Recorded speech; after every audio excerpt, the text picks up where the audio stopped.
প্রশংসা আল্লাহ সুবহানাহু ওয়া তাআলার জন্য। শান্তি অবতীর্ণ হোক মুহাম্মদ সাল্লাল্লাহু আলাইহি ওয়াসাল্লামের প্রতি। সম্মানিত উপস্থিতি, আপনারা জানেন আজকে আমরা দেশের এক ক্রান্তি লগ্নে এখানে উপস্থিত হয়েছি। আজকে ইউনাইটেড উম্মাহ কর্তৃক আয়োজিত উক্ত অনুষ্ঠানে বাংলাদেশের বিভিন্ন বিশ্ববিদ্যালয়ের ছাত্রগণ, বিশেষ করে রুয়েট, বুয়েট, নর্থ সাউথ সহ বিভিন্ন বিশ্ববিদ্যালয়ের ছাত্র ভাইয়েরা তাদের বক্তব্য, তাদের যুগোপযোগী পরামর্শ এবং মন্তব্য আপনাদের সামনে তুলে ধরেছে। তাদের আয়োজনে এই অনুষ্ঠানে উপস্থিত হয়ে আমি আমার নৈতিক এবং ঈমানি দায়িত্ব পালন করছি বলে মনে করি। আজকে দেশের এই ক্রান্তি লগ্নে আমাদের করণীয় কি হতে পারে, কয়েকটি বিষয় আমাদের মনে রাখতে হবে। গতকাল আমরা সম্মানিত প্রধান উপদেষ্টা ডক্টর মোহাম্মদ ইউনূসের সাথে যে মতবিনিময় সভায় অংশগ্রহণ করেছিলাম, সেখানে হিন্দু, বৌদ্ধ, খ্রিস্টান, বিভিন্ন মতাবলম্বী মানুষগণ, তাদের ধর্মীয় পণ্ডিতগণ সেখানে উপস্থিত ছিলেন। তারা সকলে এক বাক্যে স্বীকার করেছেন যে গত 5ই আগস্টের পর থেকে তাদের উপর কোনো হামলা, জুলুম, নির্যাতন হয়নি। এটি সম্পূর্ণরূপে পার্শ্ববর্তী দেশের মিডিয়ার চক্রান্ত, অপপ্রচার। কিন্তু দুঃখজনক হলেও সত্য, সেখানে এমন একজন ব্যক্তিও উপস্থিত হয়েছিলেন যার বক্তব্য আপনারা শুনেছেন, যিনি একজন বিখ্যাত কলামিস্ট, লালন মতবাদের প্রচারক। তিনি তার জঘন্যতম বক্তব্যে আমাদের চট্টগ্রামের রাষ্ট্রপক্ষের আইনজীবী সাইফুল ইসলাম আলিফকে যে নৃশংসভাবে হত্যা করা হলো, এই বিষয়ে কোনরূপ বক্তব্য প্রদান না করেই তিনি ইসকনের একজন নেতার, যিনি গ্রেফতার হয়েছেন, তার মুক্তি চেয়ে বসলেন। আমি জানি না তিনি কি উদ্দেশ্যে, কোন ধর্মের মতাবলম্বী হয়ে সেখানে অংশগ্রহণ করেছিলেন, আমার জানা নেই। তবে আমি স্পষ্ট করে বলে দিতে চাই, যারা গত 5ই আগস্টের পর থেকে বিভিন্ন দাবি দাওয়া নিয়ে রাস্তায় আন্দোলন করছে, এই সমস্ত চিন্ময় দাসেরা গত 16 বছর কোথায় ছিল? তারা গত 16 বছর কোনো দাবি দাওয়া নিয়ে আন্দোলন করতে পারেনি। আজ আন্দোলন করে এবং একদিনের মধ্যে, 24 ঘন্টার মধ্যে মানতে হবে মর্মে দেশকে অস্থিতিশীল করার চেষ্টা করে। শুধু তাই নয়, আমি তাকে আরো বলতে চাই, আজকে বাংলাদেশের মাটিতে যে ঘটনা ঘটেছে, চট্টগ্রামের আইনজীবী সাইফুল ইসলাম আলিফকে, রাষ্ট্রপক্ষের একজন আইনজীবীকে পৃথিবীর ইতিহাসে কোন আদালতে এভাবে জনসম্মুখে কুপিয়ে হত্যা করার রেকর্ড আমাদের জানা নাই। সাইফুল ইসলাম আলিফকে যেভাবে হত্যা করা হয়েছে, এই রকম ঘটনা যদি ভারতের মাটিতে ঘটত, ভারতে যদি কোনো রাষ্ট্রপক্ষের হিন্দু আইনজীবীকে এইভাবে মুসলিমরা হত্যা করত, তাহলে তার প্রতিক্রিয়া কি হতো? আজকে যেভাবে বাংলাদেশের মাটিতে গেরুয়া হিন্দুত্ববাদীদের পতাকা বাংলাদেশের লাল সবুজের পতাকার উপর উড়ানো হয়েছে, এই ঘটনা যদি ভারতের মাটিতে ঘটত, ভারতের পতাকার উপর কালেমার পতাকা মুসলমানেরা উড়াতো, তাহলে ভারতের মুসলমানদের কি হতো? এই বিষয়গুলো মাথায় রেখে আপনারা সুশীল সাজার চেষ্টা করবেন, জোরপূর্বক সুশীল সাজার চেষ্টা করবেন না। বাংলাদেশে যে সংখ্যালঘু নির্যাতনের মিথ্যা অপপ্রচার করা হচ্ছে, আমি তার বিপরীতে বলতে চাই, ভারতে সংখ্যালঘু নির্যাতন হচ্ছে, বাংলাদেশে নয়। ভারতে আজকের দিনে, আজ থেকে 30-32 বছর পূর্বে 1992 সালে মুসলমানদের মসজিদ বাবরি মসজিদকে ভেঙে তছনছ করে সেই মসজিদের জায়গায় রাম মন্দির নির্মাণ করা হয়েছে। অথচ ভারতের হাইকোর্টের 1947 সালের রায় অনুযায়ী 1947 সালে যে কোনো মসজিদ মন্দির যে অবস্থায় আছে তাকে সে অবস্থায় রাখতে হবে, এটি ভারতেরই হাইকোর্টের রায়। সেই রায়কে লঙ্ঘন করে এবং পৃথিবীর ইতিহাসের কোন উপাসনালয়, কোন ইবাদতগারকে এইভাবে ভেঙে ধ্বংস করা হয়েছে। শুধু তাই নয়, ভারতের মাটিতে মুসলমানদের জনসংখ্যা প্রায় 20 থেকে 25%, অথচ সরকারি চাকরিতে তাদের অংশগ্রহণ মাত্র 3%। শুধু তাই নয়, এনআরসি এবং সিএএ সিটিজেনশিপ অ্যামেন্ডমেন্ট যে বিল আছে, এই এনআরসি এবং সিএএ এর নামে 1951 সালে যারা তাদের পরিচয় 1951 সালের পূর্বের কোনো পরিচয় দিতে পারবে না, তারা যদি হিন্দু, বৌদ্ধ, খ্রিস্টান, ইহুদি হয়, তাহলে তাদেরকে ভারতে জায়গা দেওয়া হলেও মুসলমানদের দেওয়া হবে না। এই আইনের মাধ্যমে আসাম এবং পশ্চিমবঙ্গের লক্ষ লক্ষ কোটি কোটি মুসলমানকে রোহিঙ্গা বানানোর জন্য তাদের নিজ দেশে তাদেরকে পরদেশী নাগরিক বিহীন করার এক ষড়যন্ত্র চলমান আছে। শুধু তাই নয়, ভারতের মুসলমানদের মুসলিম পারিবারিক আইন, ভারতের মুসলমানদের যে ওয়াকফ বোর্ড, এই ওয়াকফ বোর্ড এবং মুসলিম পারিবারিক আইনকে নিষিদ্ধ করার, বন্ধ করার অপপ্রয়াস এবং ষড়যন্ত্র চলমান আছে। শুধু তাই নয়, আসামে সকল মাদ্রাসা বন্ধ করে সেগুলোকে স্কুলে রূপান্তর করা হয়েছে। কাশী, মথুরা, বানারস, সম্ভাল সহ অসংখ্য মসজিদকে মন্দিরে রূপান্তর করার প্রচেষ্টা চলমান আছে। এই সমস্ত সংক্ষিপ্ত তথ্যের আলোকে বলতে চাই, বাংলাদেশে এরকম কোনো নজির নাই যে বাংলাদেশে কোনো মন্দিরে মুসলমানেরা হামলা করে সেই মন্দিরকে মসজিদ বানিয়েছে। বাংলাদেশে এরকম কোনো নজির নাই যে কোনো হিন্দুকে মুসলমানেরা পিটিয়ে হত্যা করেছে, কিন্তু ভারতে অসংখ্য মুসলমানকে গরুর গোশত রাখার কারণে, জয় শ্রীরাম না বলার কারণে গণপিটুনি দিয়ে হত্যা করা হয়েছে। তাহলে সংখ্যালঘু নির্যাতন কোথায় হচ্ছে? বাংলাদেশে না ভারতে? অতএব সংখ্যালঘু নির্যাতনের বিচার কোথায় চাইতে হবে? অতএব শান্তিরক্ষী বাহিনী কোথায় পাঠাতে হবে? আমি প্রধান উপদেষ্টা মহোদয় ডক্টর মোহাম্মদ ইউনূসকে বলেছি, আপনারা ডিফেন্সিভ খেলছেন। বাংলাদেশে যেখানে কোনো সমস্যা নাই সেখানে এত ডিফেন্স খেলার দরকার নাই। আপনারা যদি বাংলাদেশের স্বাধীনতা, সার্বভৌমত্ব রক্ষা করতে চান, আপনাদেরকে যে কোনো মূল্যে মানুষ হিসেবে 1947 সালে যে ওয়াদা দিয়ে আমরা এই স্বাধীন জন্মভূমি পেয়েছি, সেই 1947 সালের ওয়াদাকে পূরণ করার জন্য ভারতের মুসলমানদের পক্ষে আওয়াজ উঠাতে হবে। বাংলাদেশের সরকারের প্রতি উদাত্ত আহ্বান জানাবো, আপনারা অবিলম্বে রাষ্ট্রীয়ভাবে বিবৃতি দিয়ে ভারতের মুসলমানদের উপর অত্যাচার এবং জুলুম বন্ধের বিবৃতি প্রদান করুন। অবিলম্বে জাতিসংঘ সহ বিভিন্ন জায়গায় ভারতের মুসলমানদের নিরাপত্তা চেয়ে বাংলাদেশের শক্তিশালী অবস্থান তৈরি করুন। শুধু তাই নয়, এই দক্ষিণ এশিয়ায় আরো যে দেশগুলো আছে যারা ভারতের আগ্রাসনের শিকার, ভারতের আধিপত্যের শিকার, নেপাল, ভুটান, মালদ্বীপ, শ্রীলঙ্কা, পাকিস্তান, তাদেরকে সাথে করে নিয়ে শক্তিশালী সার্ক গঠন করুন।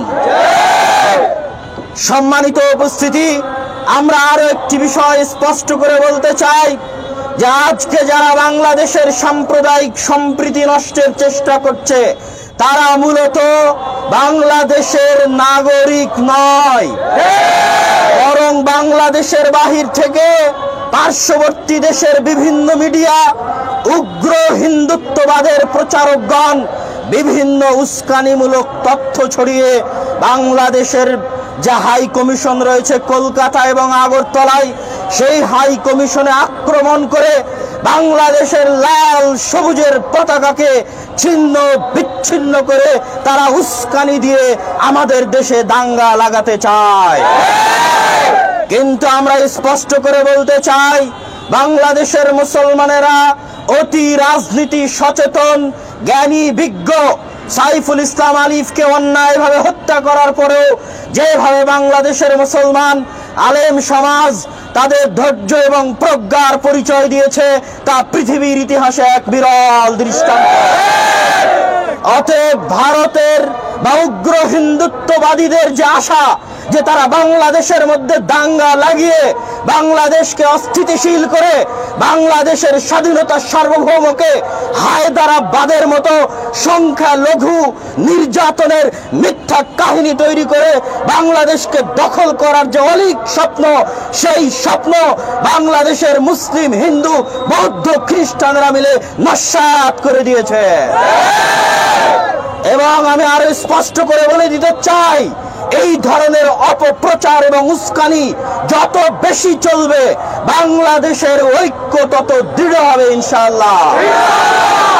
বাংলাদেশের মুসলমানেরা স্পষ্ট করে বলে দিতে চায় যে আমাদের সীমান্তগুলো যদি বন্ধ করে দেওয়া হয়, আমাদের আমদানি রপ্তানি যদি বন্ধ করে দেওয়া হয়, আমাদের বিদ্যুৎ, চিনি, পোশাক থেকে শুরু করে প্রয়োজনীয় যে কোনো পণ্য যদি বন্ধ করে দেওয়া হয়, তাতে বাংলাদেশে পণ্য দ্রব্যের মূল্য যদি লাগামহীন হয়ে যায়, বাংলাদেশের মুসলমানেরা যদি ক্ষুধার্ত থাকে, পিপাসার্ত থাকে, তাহলে ক্ষুধার্ত পিপাসার্ত অবস্থায় আমরা শহীদে মৃত্যুবরণ করতে রাজি আছি, কিন্তু বাংলাদেশের স্বাধীনতার সার্বভৌমত্বের সাথে চুল পরিমাণ আপোষ হবে না ইনশাআল্লাহ। এটি শেরে বাংলার বাংলা, হাজী শরীয়তুল্লাহর বাংলা, এটি হোসেন শহীদ সোহরাওয়ার্দীর বাংলা, মাওলানা ভাসানীর বাংলা, মাওলানা আকরাম খাঁর বাংলা, আল্লামা আব্দুল্লাহিল কাফিয়ার কুরাইশির বাংলা। এই বাংলার মুসলমানেরা, শেরে বাংলার উত্তরসূরিরা, হাজী শরীয়তুল্লাহর উত্তরসূরিরা, তিতুমিরের উত্তরসূরিরা জীবন দেওয়া জানে। তারা জীবনের বিনিময়ে হলেও এই 1947 সালে পাওয়া এই মাতৃভূমিকে, মুসলমানদের আবাস স্থলকে আমরা যে কোনো মূল্যে রক্ষা করবই করব ইনশাআল্লাহ। আজকে ইউনাইটেড উম্মাহ কর্তৃক আয়োজিত আজকের এই অনুষ্ঠানে উপস্থিত প্রত্যেক বিভিন্ন বিশ্ববিদ্যালয়ের যে ছাত্র প্রতিনিধিরা উপস্থিত হয়েছেন, তাদের শুকরিয়া আদায় করত। উপস্থিত আইন শৃঙ্খলা বাহিনী, সাংবাদিক ভাই এবং বিভিন্ন মিডিয়া যারা উপস্থিত হয়েছেন, তাদের শুকরিয়া আদায় করত। আমরা নিচের কাস্টের মানুষজনকে প্রধান অতিথি আজকের জনাব এখানে উপস্থিত হয়েছি। আজকে ইউনাইটেড উম্মাহ কর্তৃক আয়োজিত উক্ত অনুষ্ঠানে বাংলাদেশের বিভিন্ন বিশ্ববিদ্যালয়ের ছাত্রগণ, বিশেষ করে রুয়েট, বুয়েট, নর্থ সাউথ সহ বিভিন্ন বিশ্ববিদ্যালয়ের ছাত্র ভাইয়েরা তাদের বক্তব্য, তাদের যুগোপযোগী পরামর্শ এবং মন্তব্য আপনাদের সামনে তুলে ধরেছে। তাদের আয়োজনে এই অনুষ্ঠানে উপস্থিত হয়ে আমি আমার নৈতিক এবং ঈমানি দায়িত্ব পালন করছি বলে মনে করি। আজকে দেশের এই ক্রান্তি লগ্নে আমাদের করণীয় কি হতে পারে, কয়েকটি বিষয় আমাদের মনে রাখতে হবে।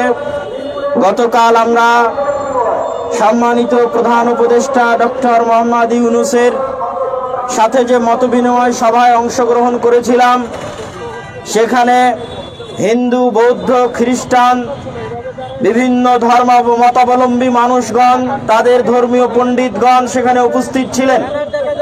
তারা সকলে এক বাক্যে স্বীকার করেছেন যে গত 5ই আগস্টের পর থেকে তাদের উপর কোনো হামলা, জুলুম, নির্যাতন হয়নি।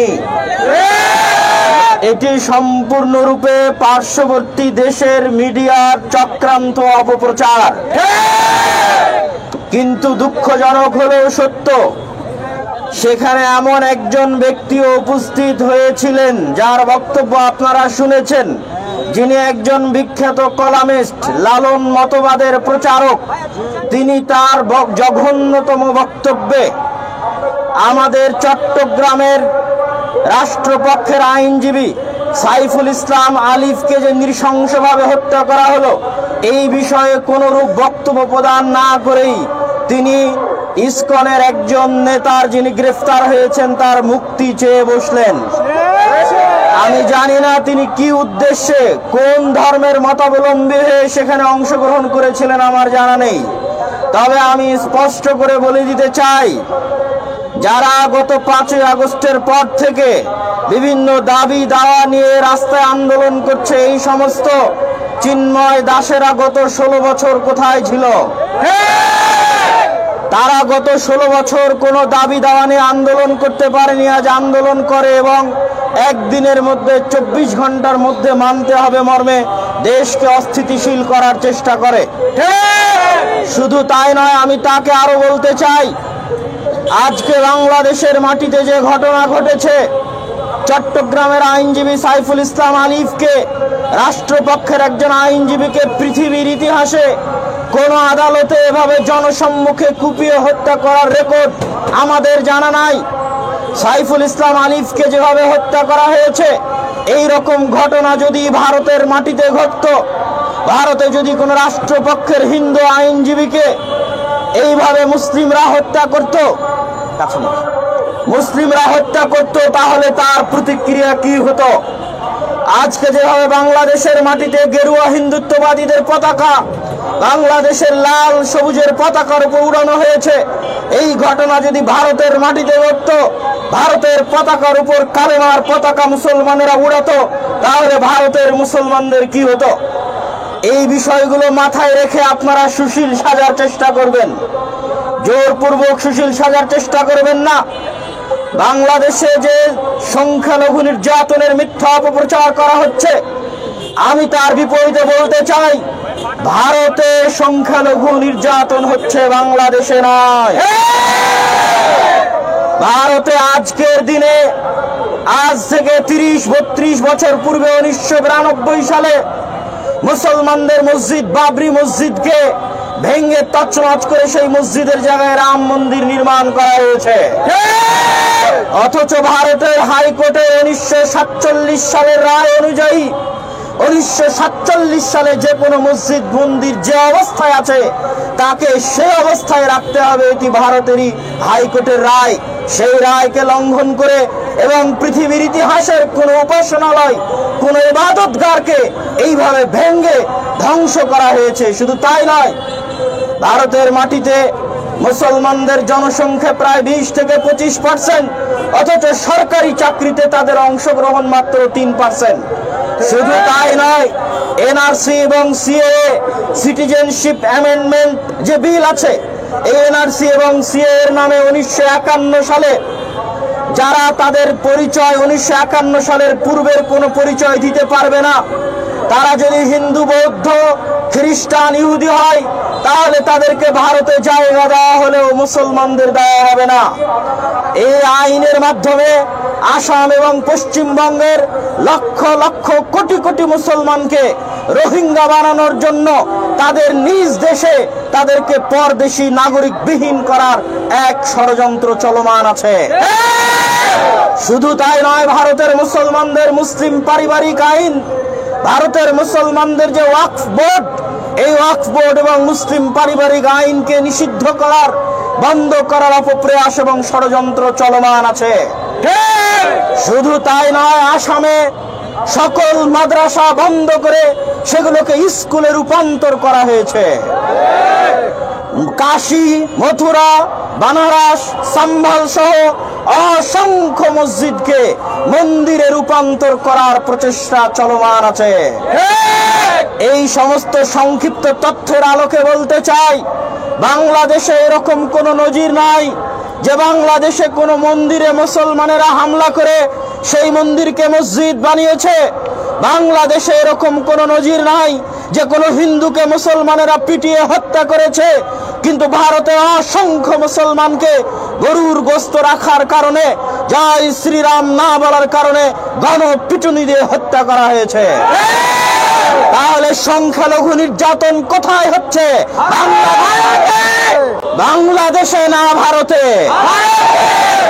অতএব সংখ্যালঘু নির্যাতনের বিচার কোথায় চাইতে হবে? অতএব শান্তিরক্ষী বাহিনী কোথায় পাঠাতে হবে? আমি প্রধান উপদেষ্টা মহোদয় ডক্টর মোহাম্মদ ইউনূসকে বলেছি, আপনারা ডিফেন্সিভ খেলছেন। বাংলাদেশে যেখানে কোনো সমস্যা নাই সেখানে এত ডিফেন্স খেলার দরকার নাই।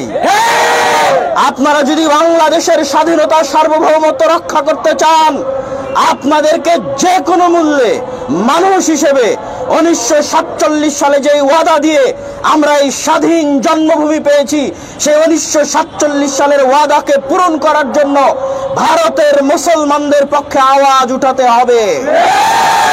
বাংলাদেশের সরকারের প্রতি উদাত্ত আহ্বান জানাবো, আপনারা অবিলম্বে রাষ্ট্রীয়ভাবে বিবৃতি দিয়ে ভারতের মুসলমানদের উপর অত্যাচার এবং জুলুম বন্ধের বিবৃতি প্রদান করুন। অবিলম্বে জাতিসংঘ সহ বিভিন্ন জায়গায় ভারতের মুসলমানদের নিরাপত্তা চেয়ে বাংলাদেশের শক্তিশালী অবস্থান তৈরি করুন। শুধু তাই নয়, এই দক্ষিণ এশিয়ায় আরো যে দেশগুলো আছে যারা ভারতের আগ্রাসনের শিকার, ভারতের আধিপত্যের শিকার, নেপাল, ভুটান, মালদ্বীপ, শ্রীলঙ্কা, পাকিস্তান, তাদেরকে সাথে করে নিয়ে শক্তিশালী সার্ক গঠন করুন। সম্মানিত উপস্থিতি, আমরা আরো একটি বিষয় স্পষ্ট করে বলতে চাই যে আজকে যারা বাংলাদেশের সাম্প্রদায়িক সম্প্রীতি নষ্টের চেষ্টা করছে তারা মূলত বাংলাদেশের নাগরিক নয়, বরং বাংলাদেশের বাহির থেকে পার্শ্ববর্তী দেশের বিভিন্ন মিডিয়া, উগ্র হিন্দুত্ববাদের প্রচারকগণ বিভিন্ন উস্কানিমূলক তথ্য ছড়িয়ে বাংলাদেশের যে হাই কমিশন রয়েছে কলকাতা এবং আগরতলায়, সেই হাই কমিশনে আক্রমণ করে বাংলাদেশের লাল সবুজের পতাকাকে ছিন্ন বিচ্ছিন্ন করে তারা উস্কানি দিয়ে আমাদের দেশে দাঙ্গা লাগাতে চায়। কিন্তু আমরা স্পষ্ট করে বলতে চাই, বাংলাদেশের মুসলমানেরা অতি রাজনীতি সচেতন, জ্ঞানী, বিজ্ঞ। সাইফুল ইসলাম আলিফকে অন্যায়ভাবে হত্যা করার পরেও যেভাবে বাংলাদেশের মুসলমান আলেম সমাজ তাদের ধৈর্য এবং প্রজ্ঞার পরিচয় দিয়েছে তা পৃথিবীর ইতিহাসে এক বিরল দৃষ্টান্ত। অতএব ভারতের বা উগ্র হিন্দুত্ববাদীদের যে আশা যে তারা বাংলাদেশের মধ্যে দাঙ্গা লাগিয়ে বাংলাদেশকে অস্থিতিশীল করে বাংলাদেশের স্বাধীনতার সার্বভৌমকে হায়দারাবাদের মতো সংখ্যালঘু নির্যাতনের মিথ্যা কাহিনী তৈরি করে বাংলাদেশকে দখল করার যে অলীক স্বপ্ন, সেই স্বপ্ন বাংলাদেশের মুসলিম, হিন্দু, বৌদ্ধ, খ্রিস্টানরা মিলে নস্যাৎ করে দিয়েছে। এবং আমি আরো স্পষ্ট করে বলে দিতে চাই, এই ধরনের অপপ্রচার এবং উস্কানি যত বেশি চলবে বাংলাদেশের ঐক্য তত দৃঢ় হবে ইনশাআল্লাহ। বাংলাদেশের মুসলমানেরা স্পষ্ট করে বলে দিতে চায় যে আমাদের সীমান্তগুলো যদি বন্ধ করে দেওয়া হয়, আমাদের আমদানি রপ্তানি যদি বন্ধ করে দেওয়া হয়, আমাদের বিদ্যুৎ, চিনি, পোশাক থেকে শুরু করে প্রয়োজনীয় যে কোনো পণ্য যদি বন্ধ করে দেওয়া হয়, তাতে বাংলাদেশে পণ্য দ্রব্যের মূল্য যদি লাগামহীন হয়ে যায়, বাংলাদেশের মুসলমানেরা যদি ক্ষুধার্ত থাকে, পিপাসার্ত থাকে, তাহলে ক্ষুধার্ত পিপাসার্ত অবস্থায় আমরা শহীদে মৃত্যুবরণ করতে রাজি আছি, কিন্তু বাংলাদেশের স্বাধীনতার সার্বভৌমত্বের সাথে চুল পরিমাণ আপোষ হবে না ইনশাআল্লাহ। এটি শেরে বাংলার বাংলা, হাজী শরীয়তুল্লাহর বাংলা, এটি হোসেন শহীদ সোহরাওয়ার্দীর বাংলা, মাওলানা ভাসানীর বাংলা, এটি মাওলানা আকরাম খাঁর বাংলা, এটি আল্লামা আব্দুল্লাহিল কাফিয়ার কুরাইশির বাংলা। এই বাংলার মুসলমানেরা, শেরে বাংলার উত্তরসূরিরা, হাজী শরীয়তুল্লাহর উত্তরসূরিরা, তিতুমিরের উত্তরসূরিরা জীবন দেওয়া জানে। তারা জীবনের বিনিময়ে হলেও এই 1947 সালে পাওয়া এই মাতৃভূমিকে, মুসলমানদের আবাস স্থলকে আমরা যে কোনো মূল্যে রক্ষা করবই করব ইনশাআল্লাহ। আজকে ইউনাইটেড উম্মাহ কর্তৃক আয়োজিত আজকের এই অনুষ্ঠানে উপস্থিত প্রত্যেক বিভিন্ন বিশ্ববিদ্যালয়ের যে ছাত্র প্রতিনিধিরা উপস্থিত হয়েছেন তাদের শুকরিয়া আদায় করত, উপস্থিত আইন শৃঙ্খলা বাহিনী, সাংবাদিক ভাই এবং বিভিন্ন মিডিয়া যারা উপস্থিত হয়েছেন তাদের শুকরিয়া আদায় করত। আমরা আজকে আমাদের এই শান্তিপূর্ণ মানববন্ধনের এখানে ইতি টানছি। আল্লাহ সুবহানাহু ওয়া তাআলা আমাদের বাংলাদেশের স্বাধীনতাকে স্থায়ী করুন, আল্লাহুম্মা আমিন।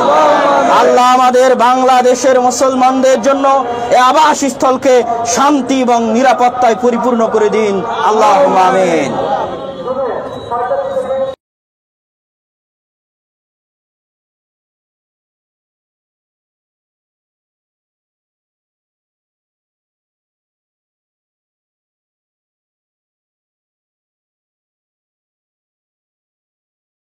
ভিন্ন ধর্মাবলম্বী মানুষগণ, তাদের ধর্মীয় পণ্ডিতগণ সেখানে উপস্থিত ছিলেন। তারা সকলে এক বাক্যে স্বীকার করেছেন যে গত 5ই আগস্টের পর থেকে তাদের উপর কোনো হামলা, জুলুম, নির্যাতন হয়নি। এটি সম্পূর্ণরূপে পার্শ্ববর্তী দেশের মিডিয়ার চক্রান্ত, অপপ্রচার।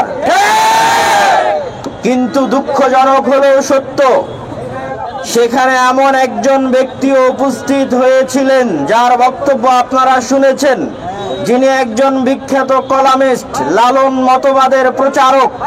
তিনি তার জঘন্যতম বক্তব্যে আমাদের চট্টগ্রামের রাষ্ট্রপক্ষের আইনজীবী সাইফুল ইসলাম আলিফকে যে নৃশংসভাবে হত্যা করা হলো, এই বিষয়ে কোনরূপ বক্তব্য প্রদান না করেই তিনি ইসকনের একজন নেতার, যিনি গ্রেফতার হয়েছেন, তার মুক্তি চেয়ে বসলেন।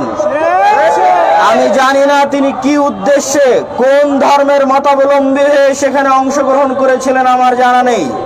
তবে আমি স্পষ্ট করে বলে দিতে চাই, যারা গত 5ই আগস্টের পর থেকে বিভিন্ন দাবি দাওয়া নিয়ে রাস্তায় আন্দোলন করছে, এই সমস্ত চিন্ময় দাসেরা গত 16 বছর কোথায় ছিল?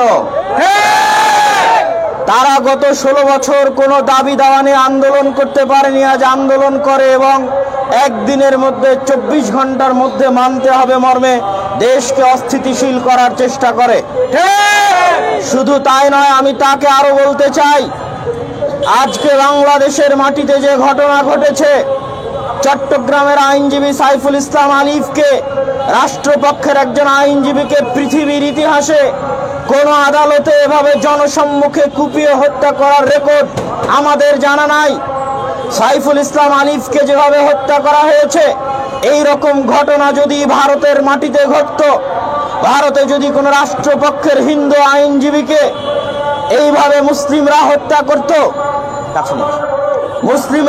করত, তাহলে তার প্রতিক্রিয়া কি হতো? আজকে যেভাবে বাংলাদেশের মাটিতে গেরুয়া হিন্দুত্ববাদীদের পতাকা বাংলাদেশের লাল সবুজের পতাকার উপর উড়ানো হয়েছে, এই ঘটনা যদি ভারতের মাটিতে ঘটতো, ভারতের পতাকার উপর কালেমার পতাকা মুসলমানেরা উড়াতো, তাহলে ভারতের মুসলমানদের কি হতো? এই বিষয়গুলো মাথায় রেখে আপনারা সুশীল সাজার চেষ্টা করবেন, জোরপূর্বক সুশীল সাজার চেষ্টা করবেন না। বাংলাদেশে যে সংখ্যালঘু নির্যাতনের মিথ্যা অপপ্রচার করা হচ্ছে, আমি তার বিপরীতে বলতে চাই, ভারতে সংখ্যালঘু নির্যাতন হচ্ছে, বাংলাদেশে নয়। ভারতে আজকের দিনে, আজ থেকে 30-32 বছর পূর্বে 1992 সালে মুসলমানদের মসজিদ বাবরি মসজিদকে ভেঙে তছনছ করে সেই মসজিদের জায়গায় রাম মন্দির নির্মাণ করা হয়েছে। অথচ ভারতের হাইকোর্টে 1947 সালের রায় অনুযায়ী 1947 সালে যে কোনো মসজিদ মন্দির যে অবস্থায় আছে, তাকে সেই অবস্থায় রাখতে হবে, এটি ভারতেরই হাইকোর্টের রায়। সেই রায়কে লঙ্ঘন করে এবং পৃথিবীর ইতিহাসের কোন উপাসনালয়, কোন ইবাদতগারকে এইভাবে ভেঙে ধ্বংস করা হয়েছে। শুধু তাই নয়, ভারতের মাটিতে মুসলমানদের জনসংখ্যা প্রায় 20 থেকে 25%, অথচ সরকারি চাকরিতে তাদের অংশগ্রহণ মাত্র 3%। শুধু তাই নয়, এনআরসি এবং সিএএ, সিটিজেনশিপ অ্যামেন্ডমেন্ট যে বিল আছে, এই এনআরসি এবং সিএএ এর নামে 1951 সালে যারা তাদের পরিচয় 1951 সালের পূর্বের কোনো পরিচয় দিতে পারবে না, তারা যদি হিন্দু, বৌদ্ধ, খ্রিস্টান, ইহুদি হয়, তাহলে তাদেরকে ভারতে জায়গা দেওয়া হলেও মুসলমানদের দেওয়া হবে না। এই আইনের মাধ্যমে আসাম এবং পশ্চিমবঙ্গের লক্ষ লক্ষ কোটি কোটি মুসলমানকে রোহিঙ্গা বানানোর জন্য তাদের নিজ দেশে তাদেরকে পরদেশী নাগরিক বিহীন করার এক ষড়যন্ত্র চলমান আছে। শুধু তাই নয়, ভারতের মুসলমানদের মুসলিম পারিবারিক আইন, ভারতের মুসলমানদের যে ওয়াকফ বোর্ড, এই ওয়াকফ বোর্ড এবং মুসলিম পারিবারিক আইনকে নিষিদ্ধ করার, বন্ধ করার অপপ্রয়াস এবং ষড়যন্ত্র চলমান আছে। শুধু তাই নয়, আসামে সকল মাদ্রাসা বন্ধ করে সেগুলোকে স্কুলে রূপান্তর করা হয়েছে। কাশী, মথুরা, বানারস, সাম্ভাল সহ অসংখ্য মসজিদকে মন্দিরে রূপান্তর করার প্রচেষ্টা চলমান আছে। এই সমস্ত সংক্ষিপ্ত তথ্যের আলোকে বলতে চাই, বাংলাদেশে এরকম কোনো নজির নাই যে বাংলাদেশে কোনো মন্দিরে মুসলমানেরা হামলা করে সেই মন্দিরকে মসজিদ বানিয়েছে। বাংলাদেশে এরকম কোনো নজির নাই যে কোনো হিন্দুকে মুসলমানেরা পিটিয়ে হত্যা করেছে। কিন্তু ভারতে অসংখ্য মুসলমানকে গরুর গোশত রাখার কারণে, জয় শ্রীরাম না বলার কারণে গণপিটুনি দিয়ে হত্যা করা হয়েছে। তাহলে সংখ্যালঘু নির্যাতন কোথায় হচ্ছে? বাংলাদেশে।